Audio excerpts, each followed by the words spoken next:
Magandang araw po sa inyo, Kuya Bari. Ganoon din sa mga nakikinig ngayon.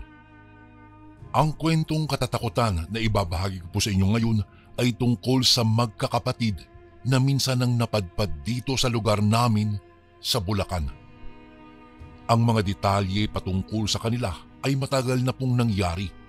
5 o 6 na dekada na yata ang nakararaan. Nagpasalin-salin ng totoong kwento mula sa unang henerasyon, ikalawa, ikatlo at huli sa amin na ngayon. Handa kong isalaysay ang kanilang pinagdaanan. Nagkagulo ang lahat sa dulong bahagi ng Bulacan nang sumulpot ang 3 babaeng magkakapatid galing Leyte. Si Annalisa na panganay, Aliana na pangalawa at Maria na siyang bunso sa kanila. Silang 3 ay may nakabibighaning ganda na talaga namang pinag-uusapan noon sa isang lugar sa Bulacan. Nakituloy sila noon kay Tia Abela na ayon sa kanilang pakilala, kapatid daw ito ng kanilang ama. Habang ipinaliliwanag noon ni Tia Abela ang bahay na pansamantala nilang tutuluyan, hindi maiwasan ni Maria na pagmasdan ang mga tao sa labas. Nagkatipon-tipon kasi ang mga ito at nagbubulong-bulungan ukol sa isang bagay. Ano pong meron, Tia? Wag mo silang pansinin. Minsan lang kasi sila makakita ng mga dalaga at magaganda. Saka ganyan talaga sila kapag may bagong dayo dito sa amin. Halata nga po, Tia. Pero mababait naman po ang mga tao dito sa inyo, ano? Oo naman. Hindi mahilig ang mga tao rito sa gulo. Kaya kapag may hindi magandang nangyayari, mabilis silang nasosolusyonan. Mabait din ang ating kapitan. Kapag may kailangan tayo sa kanya, handa siyang tumulong. Okay lang po yun, Tia. Hindi naman po kami lapitin ng gulo. Talaga ba, Aliana? Yung huling pagkakaalala ko, mahilig ka sa gulo. Ikaw mismo ang nalapit sa gulo. Si ate naman, nagbabago naman ang tao eh. Saka kung papasok man ako minsan sa mga gulo, para naman sa inyo yun eh, Maria. Di ba? Opo. Oo na, sige na. Basta, dahil nandito na tayo, hindi na natin babalikan yung mga ginagawa natin noon. Nandito rin tayo para magbagong buhay, lumayo sa mga gulo, mamuhay ng payapa. Mabuti na lang at narito si Tia Abelia. Maraming salamat po talaga, Tia.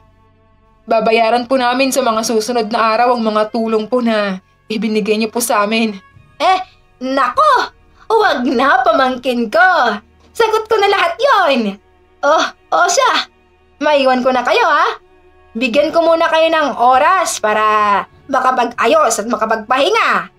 Kapag may kailangan kayo, andyan lang ako sa kabilang bahay. Huling sabi ni Tia Abela at niyakap ang 3 magkakapatid. Ayon din sa kumalat na kwento, ang bawat isa sa mga magkakapatid ay may kanya-kanyang katangian at pag-uugali. Si Annalisa tila ina sa 2 dahil lagi itong nagpapaalala sa dapat at hindi nila dapat na gawin. Minsan lang din ito nangiti at hindi masyadong nakikisabay sa mga kasiyahan. Si Aliana naman ang pinakapasaway o sabihin na nating mahilig gumala at sumuway sa magkakapatid. Hindi ito napapakali sa isang lugar at laging gusto na umalis at maghanap ng pangangailangan para sa kanilang 3. Samantala naman itong si Maria ang pinakatahimik sa 3.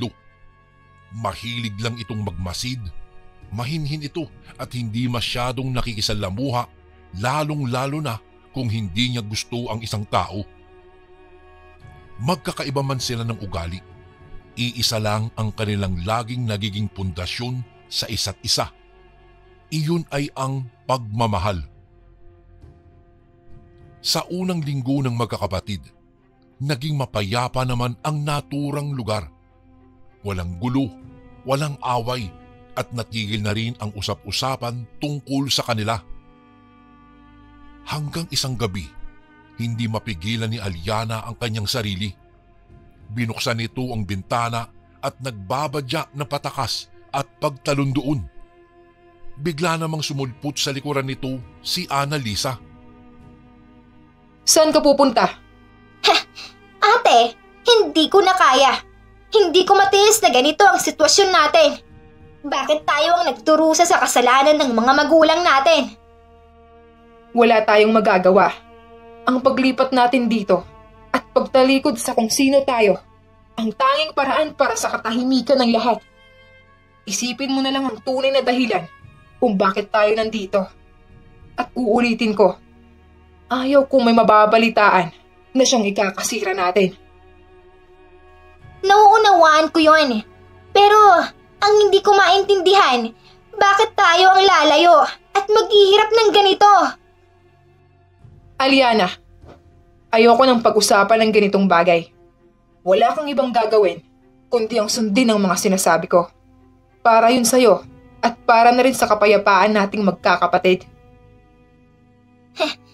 Hindi ko maipapangako yan, ate. Mahal kita. Mahal ko si Maria. At handa kong gawin ang kahit ano para sa inyong dalawa. Kung mahal mo kaming mga kapatid mo, pipiliin mo ang makabubuti sa amin. Alam kong alam mong ibig kong sabihin, Aliana. Tumalikod ang nakatatandang si Annalisa at naglakad pabalik ng kanyang kwarto. Si Aliana naman, padabog na bumalik na rin ng kanyang silid. Samantalang si Maria ay mataman lang na nakikinig sa kanyang kwarto. Nakahawak siya sa kanyang tiyan habang napapapikit dahil sa pananakit nito. Kaya ko to. Kakayanin namin to. Sandali siyang tumayo at saka kinuha ang hilaw na karne na nakalagay sa puting plato. Napalunok pa nga siya ng laway bago iyon lantakan. Halos magpatakan pa ang dugo mula sa nginungoyang karne papunta sa sahig. Halos maluha siya sa isang bagay na tila labag sa kanyang kalooban.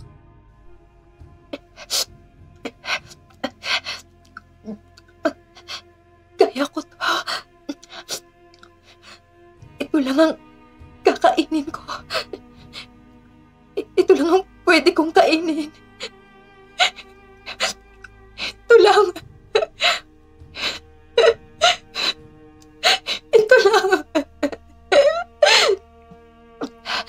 Ilang sandali, nawala na ang pananakit ng kanyang tiyan at natulog ng mahimbing.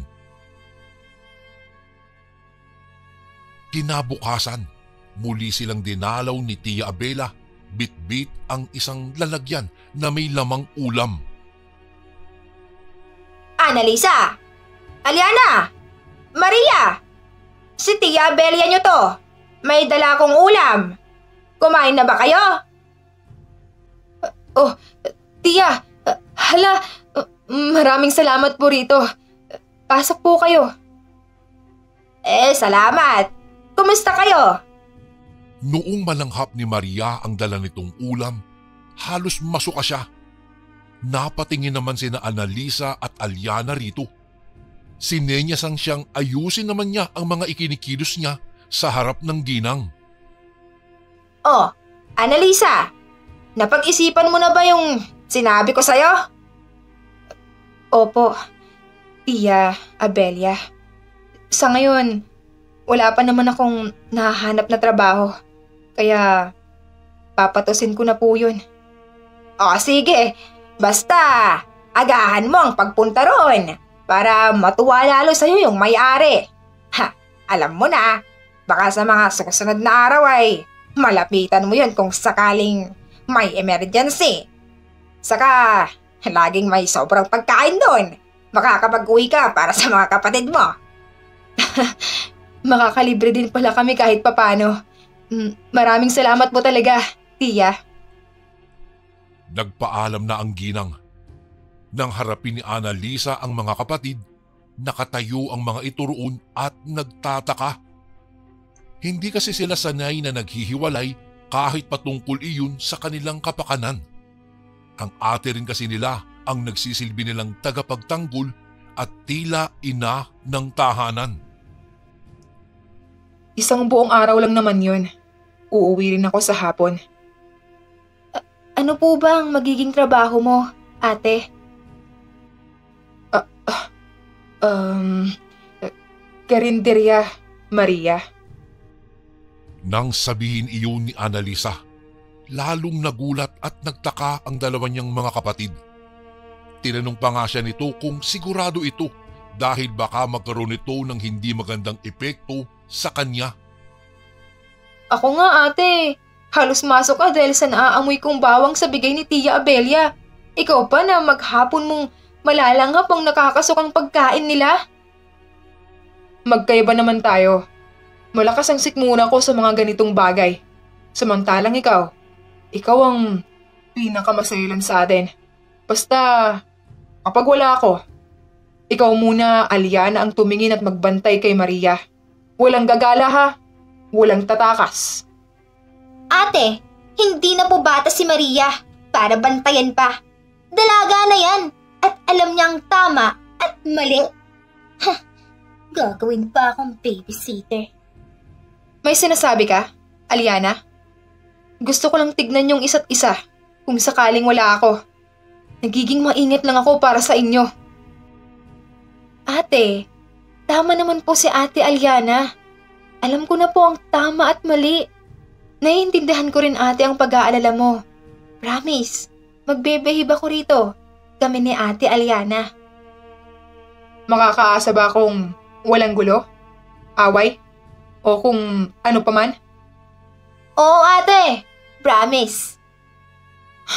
Sige, may tiwala naman ako sa inyo. Pagbalik ko, sisikapin kong may dala akong pagkain para sa inyo at hindi galing sa karinderya. Ako ang bahala para sa inyo. Kinabukasan, 5:00 pa lamang ay umalis na ang kanilang ate.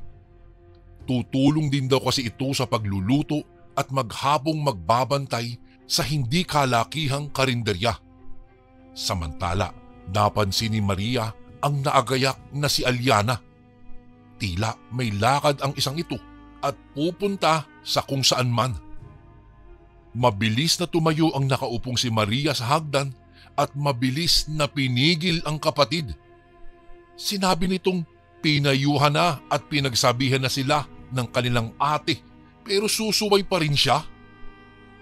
Maria, para din sa atin to. Hindi ko matiis na nahihirapan tayo. Lalo ka na. Naririnig kong umiiyak ka kapag gabi. Alam kong dahil yun sa mga kinakain na labag din sa loob mo. Pagbalik ko, may dala na ako na paborito natin. Pero ate, nangako ka kay Ate Annalisa, di ba? Baka magalit siya kapag nalaman niyang may gagawin ka. Kung malalaman niya, magsusumbong ka ba?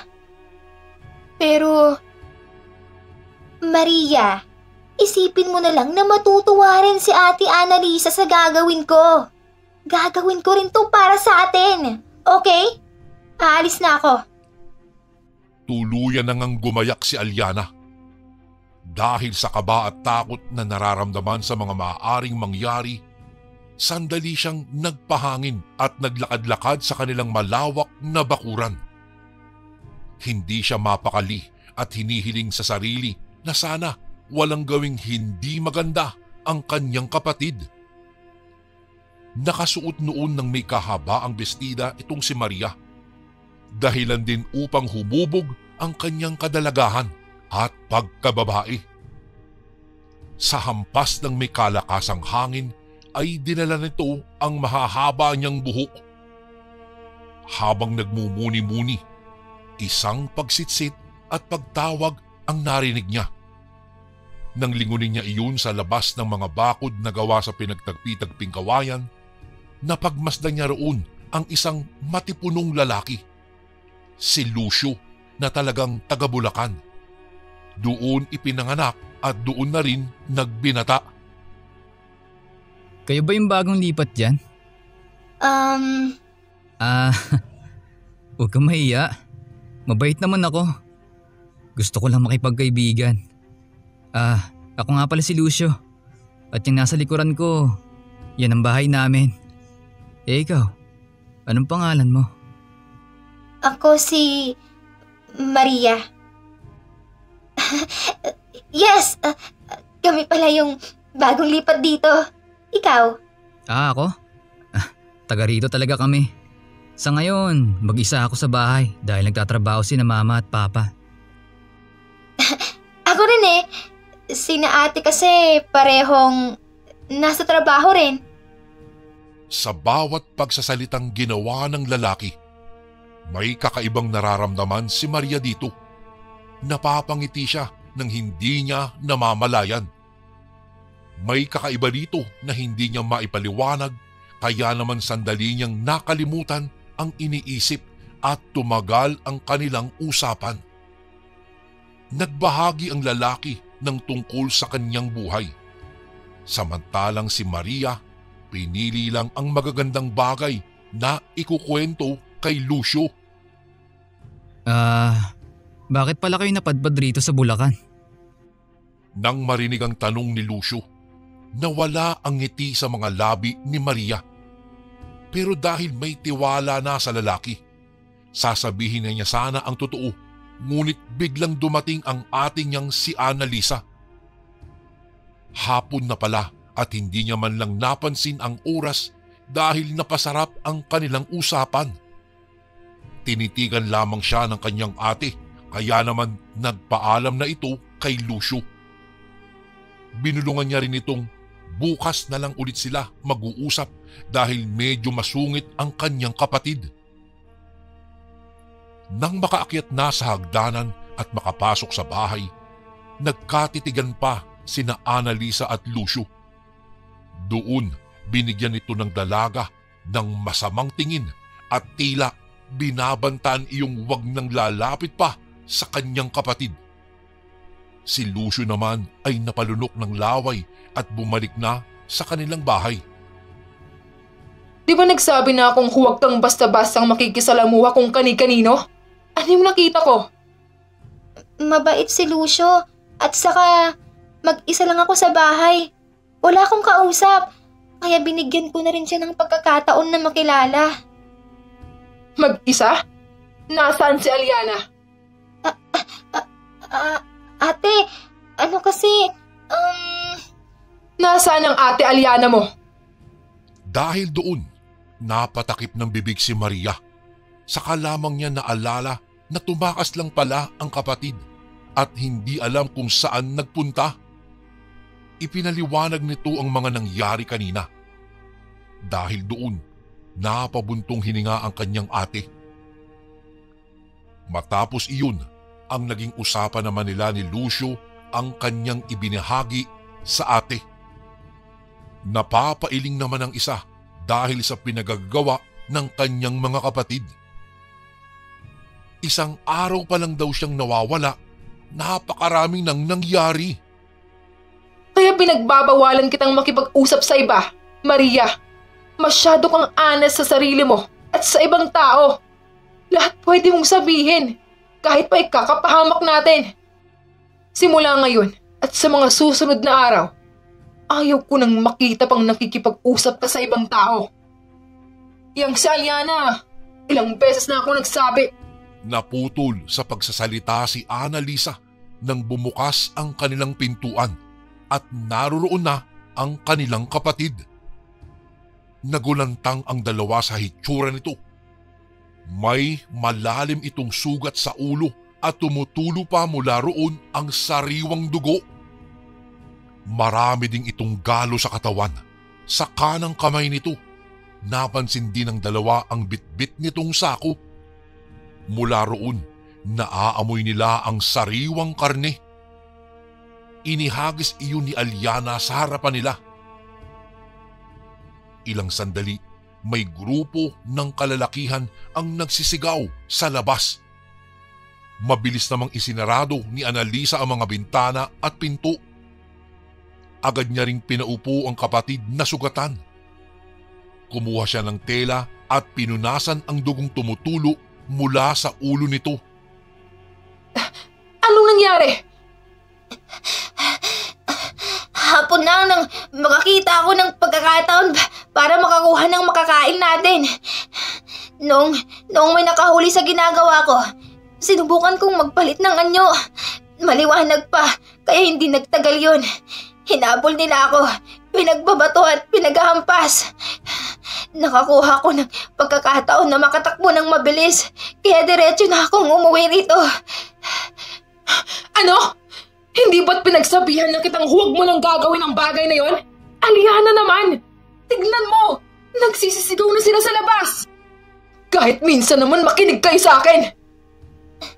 Nag-iingat naman ako, ate. Pero hindi ko akalain na ganun ang mangyayari. Kahit na! Hindi lang sarili mong mapapahamak dito! Pati ako! Pati si Maria! Nang tignan ni Annalisa si Maria, tila wala iyon sa sariling binubuksan ang sakong dala ng kanyang kapatid. Nang mabuksan, dahan-dahan itong inilabas ang wala ng buhay na batang lalaki. Mabilis na tumayo si Annalisa at agad na isinara muli ang sako.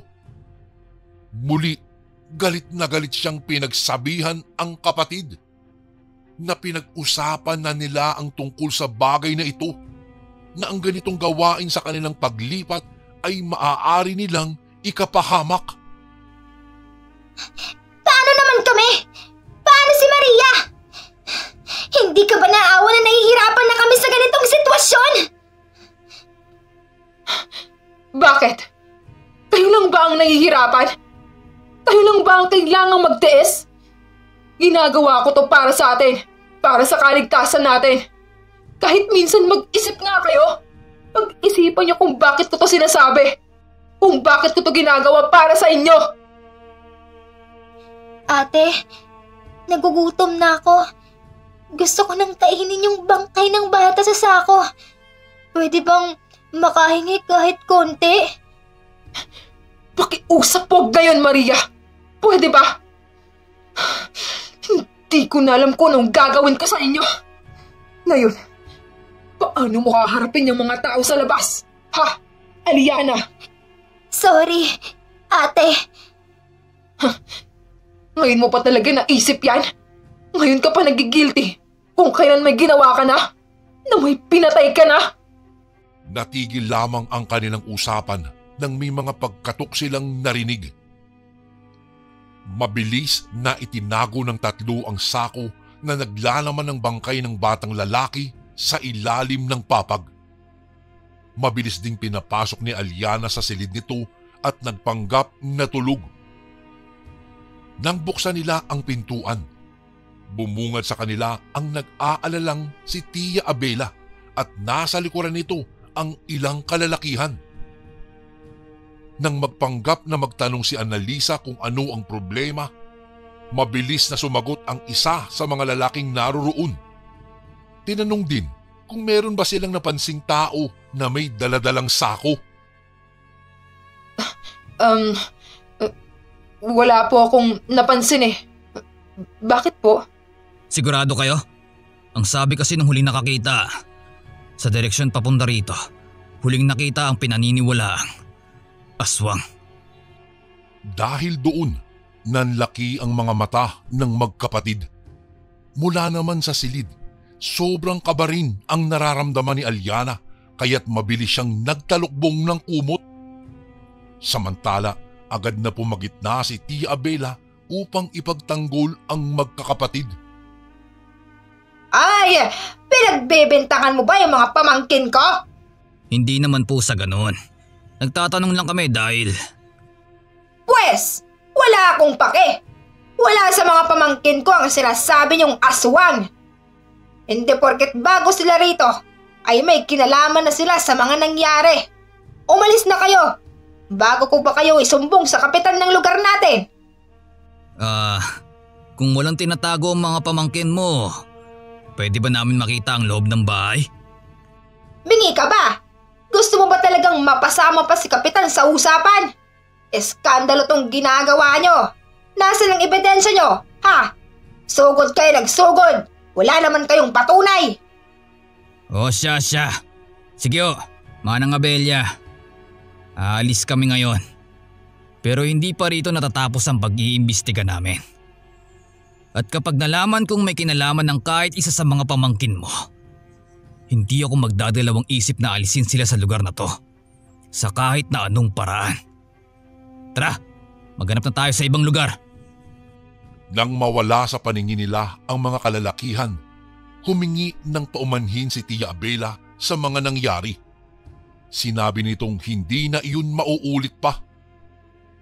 Umalis ito at naiwan namang nagtataka ang magkapatid. Nagtataka sila kung bakit labis ang pagtatanggol ang ginagawa ng kanyang tiya, gayong hindi naman ito alam ang totoong nangyari.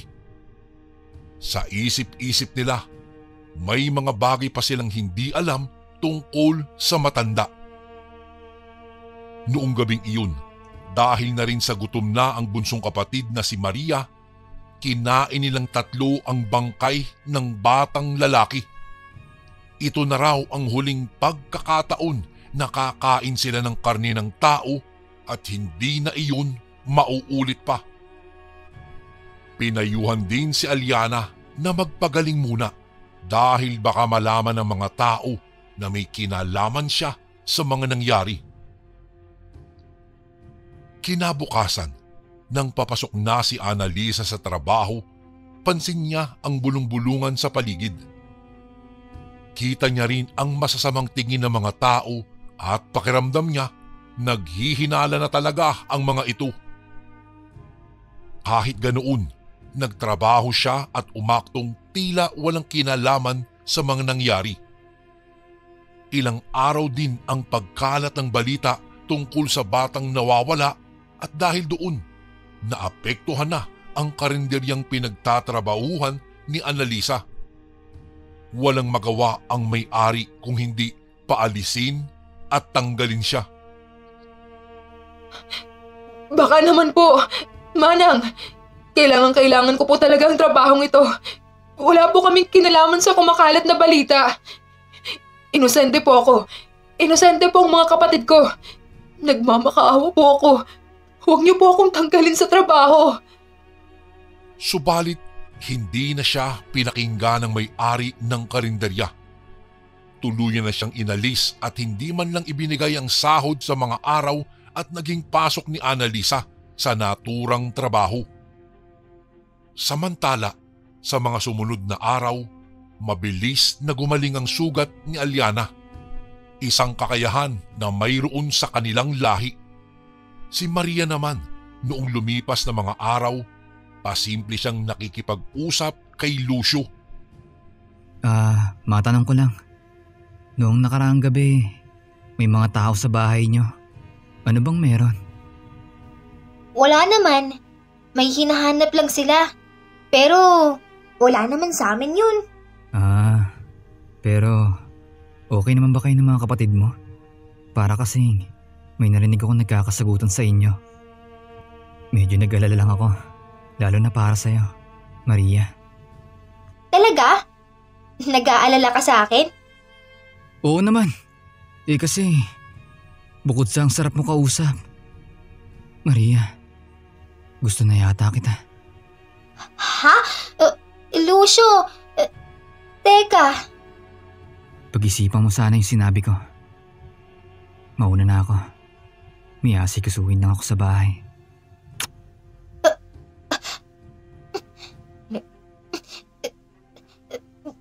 Bakit mo ako hinalikan? Uulitin ko. Dahil gusto kita, Maria. Tumagal ang usapan nila hanggang sa ayain ni Lucio ang dalaga na minsan naman pumunta siya sa bahay nila. Madalas daw siyang mag-isa sa kanila at magandang pagkakataon daw iyon para magkakilala pa sila.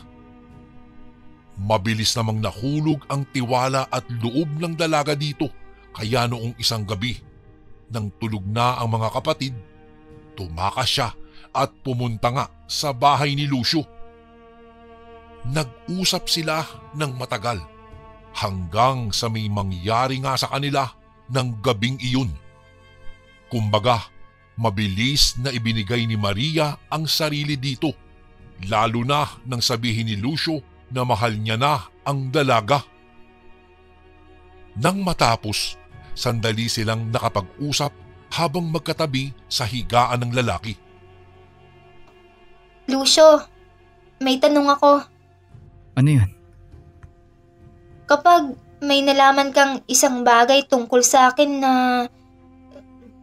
alam mo na, hindi maganda, tatanggapin mo pa rin ba ako? Ano bang tanong yan? Kahit ano pang katangian na mayroon ka, tanggap at mamahalin kita, Maria. Talaga? Kahit anong katangian? Kahit ano pa ako? Oo nga, ang kulit naman ng mahal ko. Kahit nadaga ka pa, palaka, butike o isda. Maria, mahal kita at mamahalin kita ng paulit-ulit. Promise? Kahit na anong mangyari, huwag mo akong iiwan ha? Kahit ano pa ako, huwag kang titigil na mahalin ako. Promise, mahal na mahal kita. Mahal na mahal din kita, Lucio. Muli, nagdampi ang labi ng dalawa. Matapos yun, nagpaalam na si Maria at nagsabi na magkita ulit sila bukas ng gabi. Pagbalik sa kanilang tinutuluyang bahay, dahan-dahang naglakad si Maria upang hindi marinig ng mga kapatid. Ngunit nabigla siya nang makita ang dalawa nagising na at nakatayo sa kanilang sala. Saan ka galing? Nagpahangin lang sa labas, ate. Nagpahangin lang ba talaga? O Nagpahangin lang talaga ako. Pasok na ako sa kwarto ko. Magandang gabi sa inyong dalawa, ate. Habang papasok ng kanyang silid, may kakaibang naamoy si Annalisa dito, kaya't alam niyang nagsisinungaling ang kapatid. Bakas sa mukha niya ang pagkadismaya at alam niya sa sariling halimuyak ng isang lalaki ang nalanghap niya. Dahil doon, mabilis niyang sinugod si Lucio sa bahay nito. Mula sa bintana, nagulantang ang lalaki at napaatras nang dahan-dahan siyang nilapitan at nasa anyo ng pagiging aswang. Nang tuluyang makalapit, marahan siyang sinakal at iniangat ang lalaki paitaas. lumayo ka kay Maria. Kapag nakipag-usap ka ulit sa kanya, papatayin talaga kita. Kapatid ka ni Maria at isa kang aswang. Gamit ang lakas ng pagiging isang aswang, inihagis ni Annalisa si Lucio. Tumama ito malapit sa pinto ng silid at nawala ng malay. Nang mangyari ang mga bagay na iyon, doon na rin nagsimula ang panibagong gulo sa buhay ng magkakapatid. Noong kikitain na kasi ni Maria si Lucio, napansin niya ang pag-iwas ng lalaki. Baka sa mukha nito ang takot sa kanya. Doon naisip ni Maria na may ginawa ang isa sa kanyang mga ate. Pinilit niya pa si Lucio na kausapin siya at magpaliwanag sa mga naganap, ngunit imbis na maayos na usapan, pumulot ang lalaki ng isang mahabang patalim at binantaan si Maria. Akala ko ba, kahit ano pa mang katangian na meron ako, mamahalin mo pa rin ako. Oo, pero hindi yung pagiging aswang. Nagsisisi akong kinausap ka at may nangyari pa sa atin. Nakakadiri ka, Maria! Nakakadiri kayo magkakapatid! Sinungaling ka! Sinungaling ka!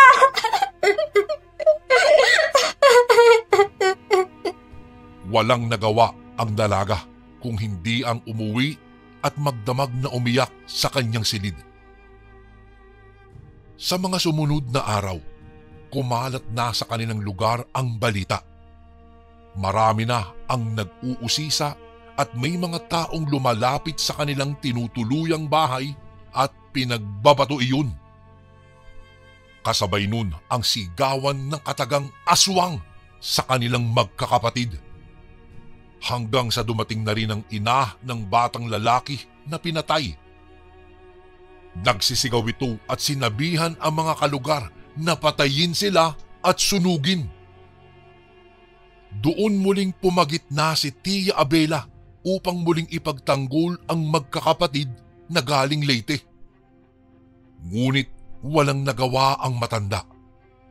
Nang lumabas ang tatlo, sunod-sunod na nagliparan ang mga malalaking bato. Agad na lumapit si Maria at niyakap ang kanilang Tia Abela. Dahil doon, siya ang tinamaan ng may kalakihang bato sa ulo. Dumaloy doon ang sariwang dugo at nakaramdam siya ng panghihina.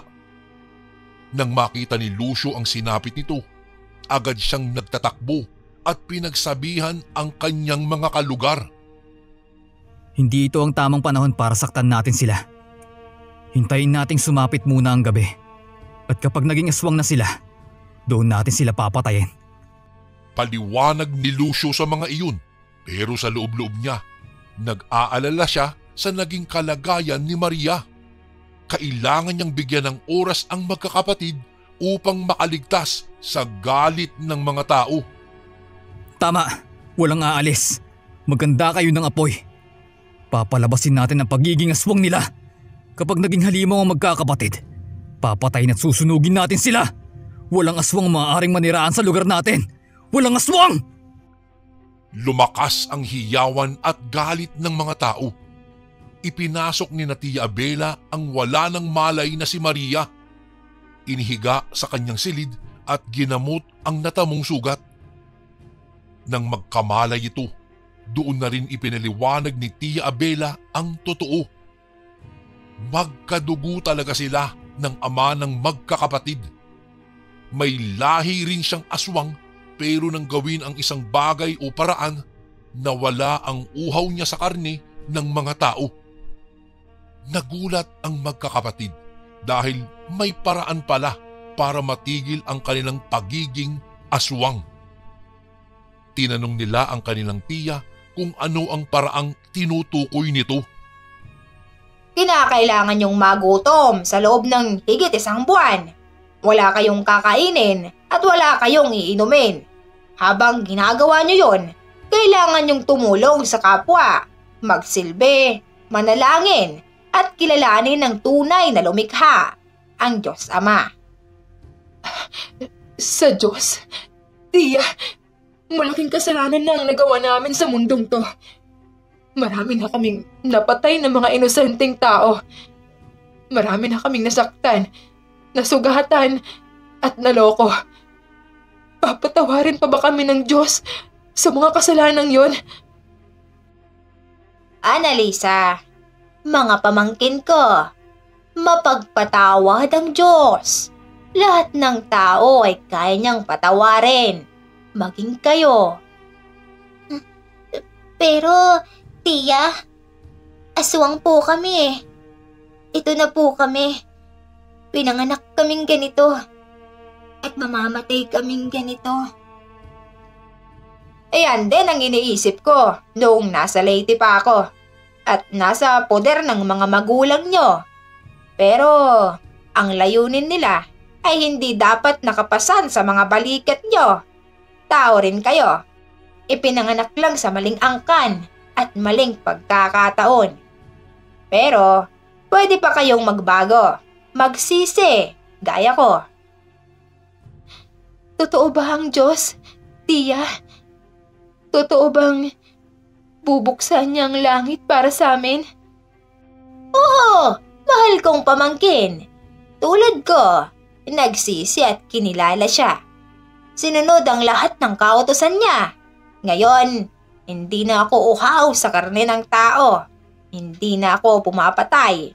hindi na ako nananakit. Annalisa, Aliana, at Maria, hindi pa huli ang lahat. Ito na ang tamang pagkakataon para magbago. Natigil lamang ang usapan nila nang mula sa bintana sumulpot si Lucio. Pinakalma niya ang galit na magkakapatid at sinabing naroon siya upang balaan sila. Nang magsasalita na siya, nakita niya pa ang pagluha ng minahal na si Maria. Kailangan nyo nang tumakas. Kapag hindi kayo lumabas mamaya, susunugin nila ang buong bahay nyo. Wala silang ititira. At alam na lahat ang tungkol sa inyong magkakapatid. Kaya Maria, alam kong galit ka pa rin sa akin. Pero sana kahit ngayon lang, maniwala ka sa akin. Mahal kita. At ayaw kong masaktan ka pa ng mga tao. Kaya pakiusap. Para na rin sa kapakanan ng mga kapatid mo. Tumakas na kayo. Matapos mo siyang lokohin, saktan at talikuran, umalis ka na. Hindi namin kailangan ng tulong mo. Nabigla lang ako sa mga nangyari. Sa pagsugod na ginawa ng ate nyo, natakot ako, na-trauma. Inisip ko na baka madamay ang pamilya na meron ako. Pero, nakapag-isip-isip na ako. Mahal ko ang kapatid nyo. Mahal ko si Maria. At narito ako dahil yun ang totoo. At ayaw kong mapahamak kayo. Lalong-lalo na siya. Ngunit tila naging bingi si Maria sa mga tinuran nito. Walang magawa si Lucio kung hindi ang umalis at lumayo roon. Ayaw niyang makita ang sasapitin ng magkakapatid. Nang lumalim na nga ang gabi, nagsimula ng magpakalat ng apoy ang mga tao dahil hindi lumabas ang tatlo. Si Tia Abela naman, naluluhang lumabas at nakikiusap pa rin sa mga tao. Ngunit hindi siya pinakinggan ng mga iyon. Hinila siya ng isa sa mga lalaki upang hindi madamay sa sunog. Nang lumakas at lumayab na ang mainit na apoy, nagulat ang lahat dahil mula sa pagbukas ng pintuan ay siya namang pagtalon ng tatlong magkakapatid. Iba na ang mga anyo ng mga ito. Mabalahibo, maiitim, matutulis ang mga ngipin at kuko. May mahahabang dila at nakakatakot ang pulang-pulang mga mata nila. Isa-isa nilang pinagkakalmot at pinagpapatay ang mga taong sumusugod. Nagtalsikan ng mga dugo. Maririnig ang mga sigawan at hiyawan. Iba ang bilis at lakas ng tatlong magkakapatid dahil ang bawat lalapit, mabilis nilang napapatay at nakaagat. Subalit hindi iyon nagtagal dahil nang maghagis ng mga bawang at asin ng mga tao, napaatras at napasigaw sila. Ito ang ilan sa mga bagay na kahinaan nila. Dahil doon, paisa-isa silang nataga ng mga tao. Sinubukan pa nga ni Maria ang lumaban at ipagtanggol ang mga kapatid, ngunit hindi na naging sapat ang kanyang lakas. Wala siyang ibang magawa kung hindi ang tumakbo palayo habang pinagmamasdan ang mga kapatid na unti-unting pinagsasasaksak at pinagpapatay ng mga tao.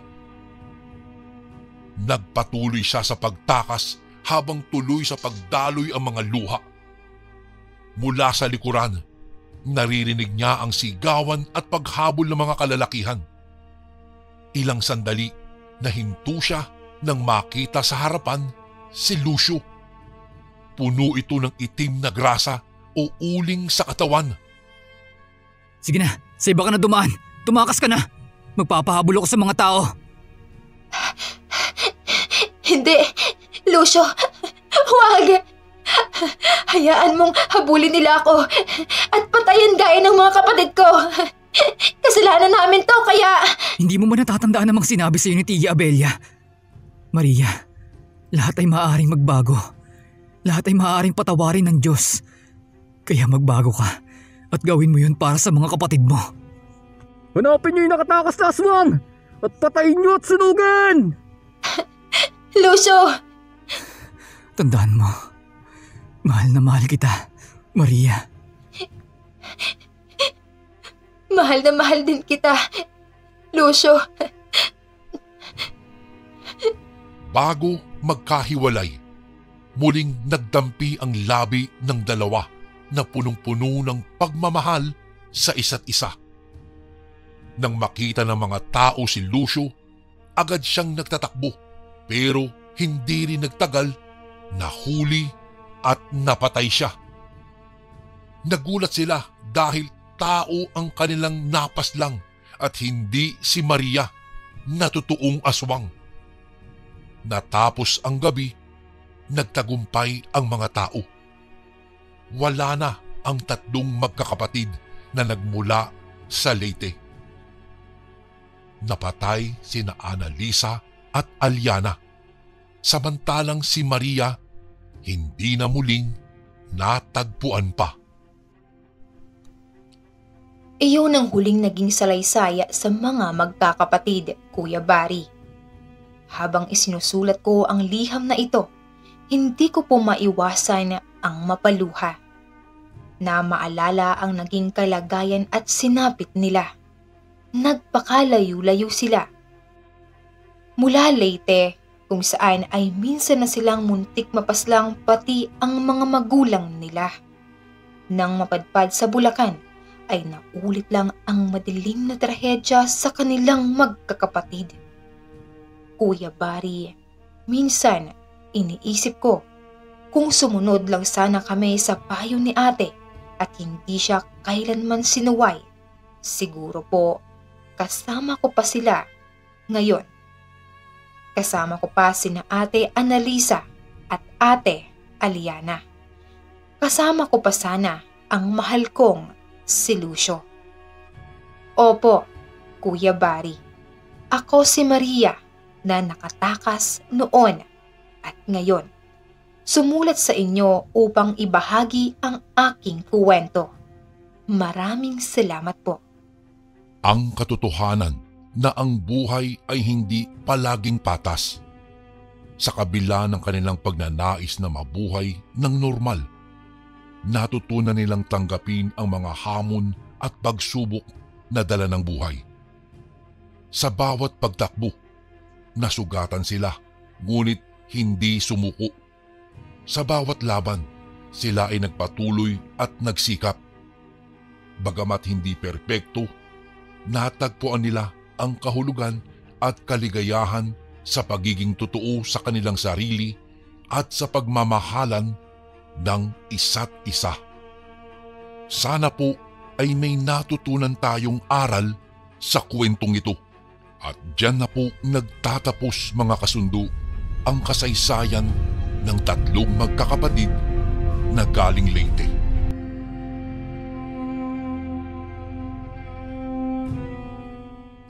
Isang pagbati po sa inyo, Kuya Barry, at sa mga tagapakinig. Ako nga po pala si Dodong, hindi tunay na pangalan. Naganap po ang karanasan kong ito noong ako po ay bata pa lamang. 10 taong gulang po siguro ako noon, habang ngayon ay nasa 38 anyos na po ako. Nangyari po ito sa isang liblib na bayan sa probinsya ng Cagayan. Noong bata po ako, Kuya Barry, ay napakalayo po ng pinagkukuhaan namin ng tubig. Aakyat at bababa pa kami ng burol upang makarating sa ilog kung saan kami sumasalok ng tubig para sa aming inumin at iba pang gamit nito sa bahay. Napakahirap po pero masaya, lalo na kapag magkakasama po kaming magpipinsan na pumupunta doon sa ilog upang sumalok ng tubig. Nagkakarerahan po kami noon at ginagawa lamang laro ang pag-iigib. Mga lata o container na kung tawagin ay Caltex. Isang company brand ng gasolina po iyon. Iyon ang gamit namin sa pagsasalok. Isasabit namin ang container na iyon sa magkabilang dulo ng matibay na kahoy o kaya kawayan at bubuhatin namin gamit ang balikat. Ganoon kalakas ang mga batang 80s at 90s, Kuya Bari. Makakailang balik pa kami hanggang mapuno ang drum ng tubig. Gagamitin namin iyon para sa pagluluto at sa inumin. Sa paliligo naman ay pumupunta na lamang kami sa ilog para doon maligo. Iyon lang naman ang araw-araw naming gawain na magpipinsan. Pagkatapos naming sumalok ng tubig ay puro na laro, lalo na kapag bakasyon, Kuya Bari. Ang hirap na iyon ay naibsan lamang noong magpatayo ang mayor namin ng poso para sa mga naninirahan doon. Naitayo ang poso malapit sa may kawayanan. Tuwang-tuwa kami noon, Kuya Bari, dahil sa wakas ay matatapos na ang paghihirap namin sa pag-akyat at baba sa burol para lamang sumalok ng tubig. Pumupunta na lamang kami sa ilog kapag gusto naming maligo doon o kaya ay manghuli ng isda. Simula nang maipatayo po ang poso ay doon na rin kami nag-iigib. May kalayuan din naman ito sa bahay namin, ngunit mas malapit ito kumpara naman sa ilog. May mga tao pang nagrereklamo dahil bakit daw doon pa sa may kawayanan inilagay ang poso. Wala naman kasing malapit na bahay po doon. Bakit hindi na lang daw ito inilagay malapit sa mga bahay? Para naman sa amin ay mabuti na iyon kesa sa dati.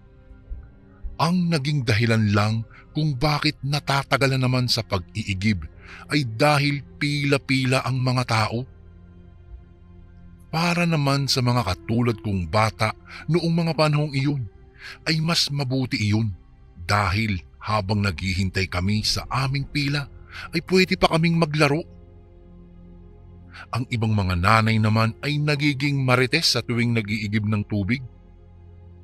Napakaraming masasayang alaala sa pusong iyon, Kuya Bari, na nasa may kawayanan.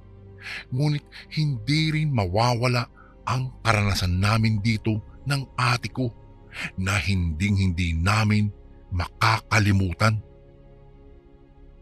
High school na si ate noon habang ako ay nasa elementarya pa lamang.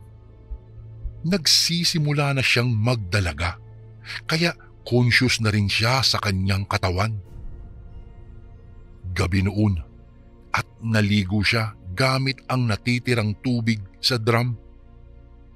Noong maghanap si inay ay napagalitan pa ako dahil pinabayaan ko raw na mawala ng tubig ang aming drum.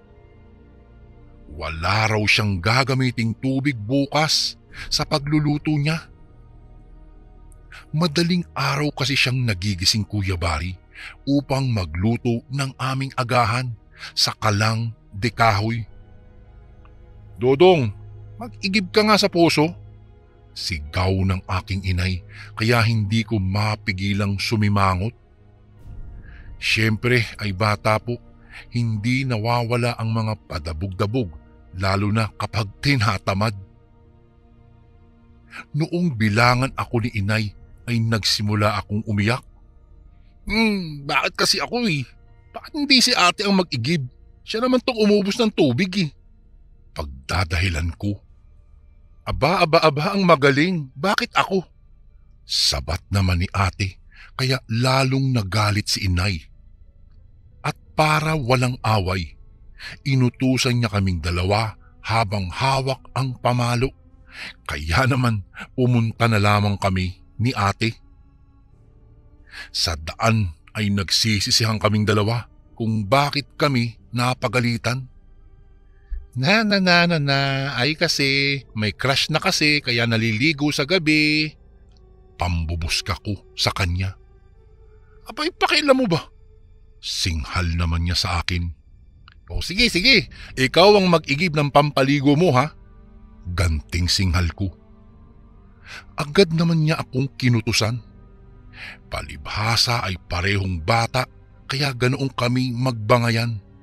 Pero mahal naman namin ang isa't isa. Hanggang makarating kami sa may poso sa may kawayanan, ay hindi kami natigil sa aming singhalan. Nagtuturuan din kami kung sino ang magbobomba. Ikaw na kasi ate eh. Iyak ko pero sinamaan lang niya ako ng tingin. Hoy, ikaw na. Sinamahan lang kita dito ha. Singhal din niyang pabalik. Wala akong nagawa, Kuya Bari, kung hindi ang pumunta sa poso. Si ate naman ay tumayo lang doon habang pinanonood ako. Maya-maya, hindi pa man nangangalahati ang timba, ay nakarinig kami ng kakaibang ingay. Parang nagtitik-tik kaya nagkatinginan kami ni ate. Sinabihan niya akong bilisan ko sa aking pag-igib, ngunit konting-konti lang din naman ang lumalabas na tubig sa poso. Alam niyo po yung poso na may mahabang hawakan na matatagpuan lang sa liblib na lugar? Ganoon po ang poso namin sa probinsya. Bago ko po ipagpatuloy ang kwentong ito ay may request sana ako sa iyo kasundo. Isang pindot lang ito kasundo sa subscribe button namin. Malaking tulong po ito sa amin kasundo upang mapagpatuloy pa namin ang mas marami pang magagandang kwento. Salamat sa pag-subscribe mo, bagong kasundo. Mas lalo akong nakaramdam ng takot nang may maramdamang kakaiba sa kawayanan. Wala naman akong nararamdaman na malakas na hangin, ngunit naggagalawan ang mga kawayan sa likuran ko. Lalo akong natakot nang makita ko si ate na nakatulala habang nakatingala ito sa mga kawayan. Ate, bakit? Tanong ko sa natatakot na boses. Hindi pa rin ako lumayo sa puso dahil iniisip ko rin na baka pinagtitripan lang niya ako. Dodong, halika dito. Nauutal niyang sambit habang halos maiiyak na. Nakatingala pa rin ito at parang hindi makagalaw. Lakas loob na tumingala ako sa mayayabong na kawayan. Nanlaki ang mga mata ko nang makita ang isang maitim at mabalahibong nilalang na nakayakap sa mga kawayan. Mapupula ang mga mata nito at nang ilabas nito ang kanyang dila ay napakahaba at mapula. Hindi ako halos makagalaw, Kuya Bari, lalo na nang iunat nito ang mga kamay na may matatalas na kuko. Dodong, halika na! Natauhan lang ako sa sigaw ni ate, kaya naman napatakbo ako ng mabilis papalapit sa kanya. Hinila niya ako at sabay kaming tumakbo pauwi sa bahay. Naiwan na rin namin ang timba na sana'y iigiban namin ng tubig. Pareho kaming umiiyak sa takot ni ate nang makauwi kami sa bahay. Nagtataka ang mga magulang namin kung bakit ganoon ang itsura namin. Hindi kami makapagsalita sa sobrang takot at pag-iyak, kaya naman kinuha ni Itay ang kanyang itak at lumabas ito bigla. Akala niya ay may nananakot sa amin kaya galit na galit ito. Noong mahimasmasan si ate, ay sinabi niya kung ano ang nakita namin sa may kawayanan. Base sa deskripsyon na sinabi ni ate, ay napag-alaman ng matatanda na tik-tik ang nakita namin. Baka raw nagtatago lang iyon sa kawayanan para maniktik ng buntis na mabibiktima. Kaso ay natsyempo naman na nag-iigib kami ni ate. Muling lumabas si Itay noon habang daladala niya ang kanyang itak, Kuya Bari. Kinalampag niya ang mga kumpare na nakatira sa malapit sa aming bahay upang puntahan ang tiktik. Sumugod sila sa kawayanan. Dahil sa nakita kong katapangan nila, ay lumakas din ang loob ko para lumabas at makiusyoso kasama ang iba pa naming mga kapitbahay. Nakita naming nakakapit pa rin sa itaas na bahagi ng kawayan ang tiktik habang pilit itong pinabababa ng mga kalalakihan na may dalang itak. Tandang-tanda ko pa, Kuya Bari, kung papaano tumingin sa akin ang nanlilisik na mga mata ng tiktik, kaya nanumbalik ang takot ko. Maya-maya'y umangil ito, kaya napaiyak na ako sa takot. Mabilis namang pinagtatataga ng aking Itay ang kawayan na kinakapitan nito. "Bumaba ka dyan! Huwag mong takutin ang mga anak ko at talagang mapapatay kita!" Sigaw ni Tatay habang tinataga ang kawayan. Maya-maya ay biglang lumipat ng kinakapitan ang tiktik. Hindi ito makababa dahil maraming nag-aabang na mga kalalakihan na may dalang itak. Lalo itong natakot noong makita niya ang aming barangay captain na may hawak-hawak na buntot pagi. "Sunugin niyo na lang ang kawayang yan para masunog na rin ang salot na aswang!" Sigaw naman ng isang matandang lalaki na nakikiusyoso rin. May mga imbak naman kaming mga gaas noon na ginagamit namin sa aming mga gasera. Kung kaya't mabilis na bumalik sa bahay si Itay upang kunin ito. Noong makita ng tiktik na talagang susunugin siya ng buhay, ay mabilis itong lumundag pababa. Muntikan pa nitong malundagan ng isang lalaki na may hawak ng itak. Pinili pa ng aswang na lumundag sa kung saan malayo sa kapitan na siyang may hawak ng buntot pagi. Nagsigawan ang mga taong mga nakikiusyoso sa paligid. Napakabilis ng naging pagkilos ng aswang, Kuya Bari, dahil bago pa siya mataga ay nakatakbo na ito papalayo. "Bilisan nyo! Habulin ang aswang!" Sigaw ni Kapitan na nauna nang tumakbo para sundan ang tiktik. Sumunod na rin ang ibang mga kalalakihan, Kuya Bari, pero hindi na nila ito nasundan pa. Napakabilis daw nitong naglaho sa karimlan at hindi alam kung saan nagpunta. Naging usap-usapan iyon sa baryo namin kaya walang nag-iigib ng tubig kapag gabi na. Kahit ang mga batang naglalaro sa gabi ay natakot na rin at pinili na lamang matulog ng maaga. Nagro-ronda din ang mga kalalakihan sa lugar namin para mahanap pa rin ang tiktik, ngunit hindi na ito nakita pa. Siguro ay natakot na ito dahil kapag ginambala pa niya ang mga tao sa lugar namin, ay tiyak na hindi na siya bubuhayin pa ng mga ito. Kuya Bari, ito ang karanasan namin sa aswang na hinding-hindi ko po makakalimutan. Malaki na ako pero tandang-tanda ko pa rin ang hitsura ng nakakatakot na aswang na iyon. At sa tuwing naaalala ko ay kinikilabutan pa rin po ako. Sa ngayon po, Kuya Bari, ay wala na ang kawayanan, ngunit ang puso ay naroroon pa rin.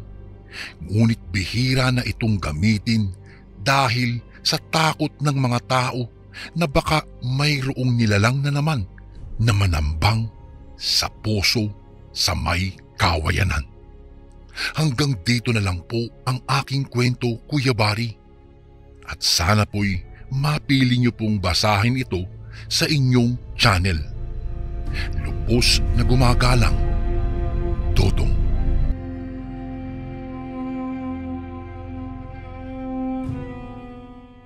Magandang araw po sa inyo, Kuya Bari. Tawagin niyo na lang po ako sa pangalang Carmelo.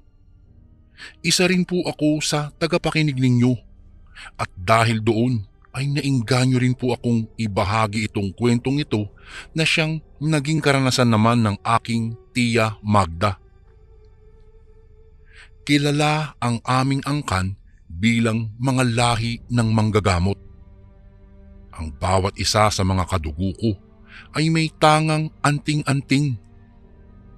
Subalit kahit na kilala kaming mga albularyo, Kuya Bari, isa si Tia Magda sa tumahak ng kaliwang daan. Ginamit po niya ang kanyang kaalaman upang pagkakitaan hanggang sa tuluyan siyang nasadlak sa kadiliman. Naging isa siyang mambabarang at madalas siyang lapitan ng mga taong nais maghiganti sa kapwa.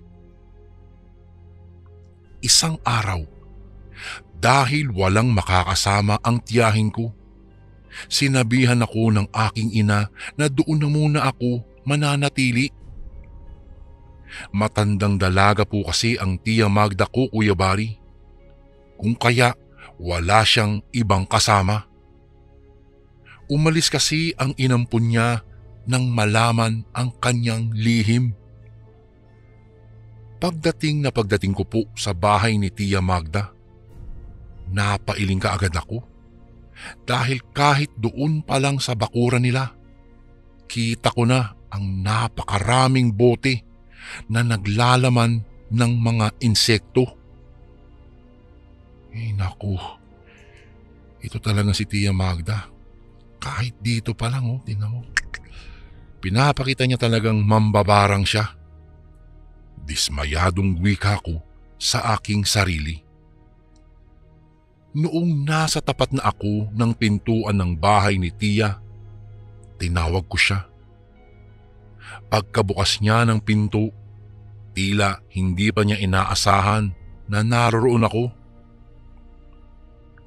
Tia, pinapunta po ako dito ni tatay. Wika ko sa kanya. Bakit ba? Wala naman akong karamdaman Wika naman niya. Napakibit-balikat na lang ako, sabay tawa na lang ng mahina. Pinapasok ako ng aking tiyahin sa loob ng bahay niya. Pagkadating ko doon, binigyan niya ako ng makakain at saka maiinom. Sinabi niya ring mas mainam ngang nandoon ako sa kanyang bahay para naman mayroon siyang kasama. Basta, kung anuman ang makikita mo o maririnig mo sa loob ng bahay na ito, hindi na dapat pa iyon makakalabas pa Maliwanag ba? Dahil alam ko ang kanyang gawain, napatango na lang ako sa aking tiya. Iyon na nga po, Kuya Bari, doon ako nanatili sa bahay ng aking tiyahin. Ako ang naging katulong niya sa kanyang ginagawa. Kahit na ayaw ko po iyon, wala po akong nagawa. Malaki kasi ang respeto at takot ko sa aking tiyahin. Isang beses, may isang babaeng pumunta sa bahay ng aking tiyahin.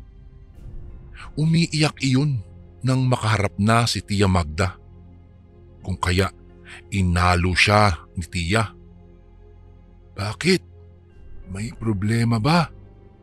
Tanong niya sa babae. Wala namang pag-aalinlangan ding sinabi ng babae kay Tia ang kanyang problema. Nalaman naming may kabit ang kanyang asawa at parang mas matapang pa daw ang kabit na iyon kaysa sa kanya. Ano ba ang gusto mong mangyari? Tanong ni Tia sa babae. Inilapit naman ng babae ang kanyang bibig sa tainga ng aking tiyahin at saka bumulong. Maya-maya'y napangiti naman noon si Tia Magda sa babae at saka sinabi niyang siya na ang bahala. May inabot siyang sobre kay tiya at pagkatapos ay nagpaalam ng umalis. Hindi na niya hinintay pa ang pagpapasalamat ng aking tiyahin. Nang mga panahong iyon, Kuya Bari, todo ang ngiti ni tiya. "Mamayang gabi, may gagawin tayo," sabi niya sa akin. Kahit na medyo wala akong alam sa kanyang plano, tinanguan ko na lang ang aking tiya. Kinagabihan, inutusan ako ng aking tiyahin na tumungo sa likod bahay nila. Alam ko pong puro puno ng saging iyon, kaya nagtaka ako. "Tiya, anong gagawin ko po doon?" Tanong ko sa kanya. "Kunin mo roon ang isang garapong may takip na kulay pula. Huwag kang lilingon pag nakuha mo yun, ha? Diretso ka lang hanggang sa makabalik ka dito sa loob ng bahay." Wika ng aking tiyahin. Tumango ako sa aking tiyahin at saka pumunta na sa taniman ng saging. Hinanap ko roon ang sinasabi niya at napangisi ako nang makita ko iyon. "Aha, ito na nga siguro iyon," sabi ko. Kinuha ko iyon at saka dali-daling bumalik sa loob ng bahay ni Tia Magda. Pagkabalik ko roon, nakita kong may kinuha siyang itim na sinulid. Nakita ko ring may sinindihan siyang itim na kandila. Iniabot ko sa kanya ang garapong kinuha ko at saka nagpaalam na papasok ako sa silid. "Bakit? Ayaw mo bang manood ng ginagawa ko, iha?" Nakangiting tanong sa akin ni Tia Magda. Sinabihan pa niya akong samahan ko na lang siya, ngunit umiling ako sa kanya. Wag na lang po, tiya. Doon na lang po ako sa silid. Medyo nakakaramdam na rin kasi ako ng antok po," sabi ko na lang sa kanya. Napatango na lang siya sa akin, kaya pumasok na lang ako sa silid kung saan ako natutulog.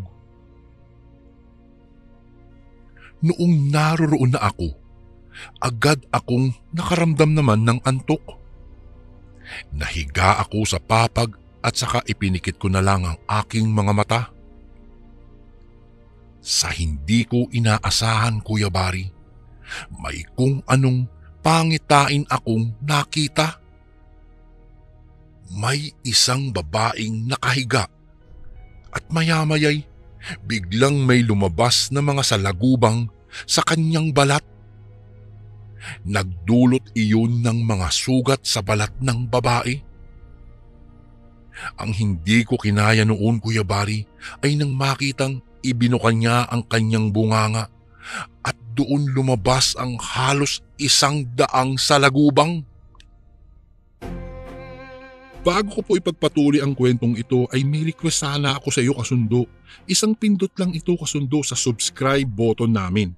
Malaking tulong po ito sa amin, kasundo, upang mapagpatuloy pa namin ang mas marami pang magagandang kwento. Salamat sa pag-subscribe mo, bagong kasundo. "Hindi!" Napabalikwas ako ng mga panahong iyon, Kuya Bari. Kabang-kaba ako habang nagpapalinga-linga ako.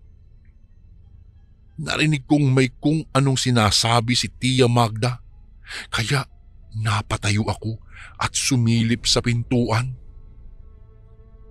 Nakita kong nakaupo sa labas si Tia habang umuusal nang hindi ko maunawa ang dasal. Pinanood ko siya habang ginagawa ang kung anumang ritual na isinasakatuparan niya. Walang ano-ano. Nakita kong may mga salagubang na lumilipad patungo sa labas ng bahay. Agad kong naisip ang aking naging pangitain noong mga oras na iyon, Kuya Bari. Naku po, may isa na namang taong magdurusa. Wika ko sa aking sarili. Noong nakita kong tumayo na ang aking tiyahin, bumalik ako sa aking hinihigaan. Nagkunwari na lang akong tulog hanggang sa tuluyan na nga akong makatulog. Kinaumagahan, nagising ako dahil sa masayang usapan sa labas. Dahil doon, bumangon ako at saka lumabas sa aking silid. Pagkalabas ko po, nakita ko ang aking tiyahin at saka ang babaeng pumunta sa kanya kagabi. Naku, Aling Magda, maraming salamat po. Umuwi na po sa aming bahay ang asawa ko.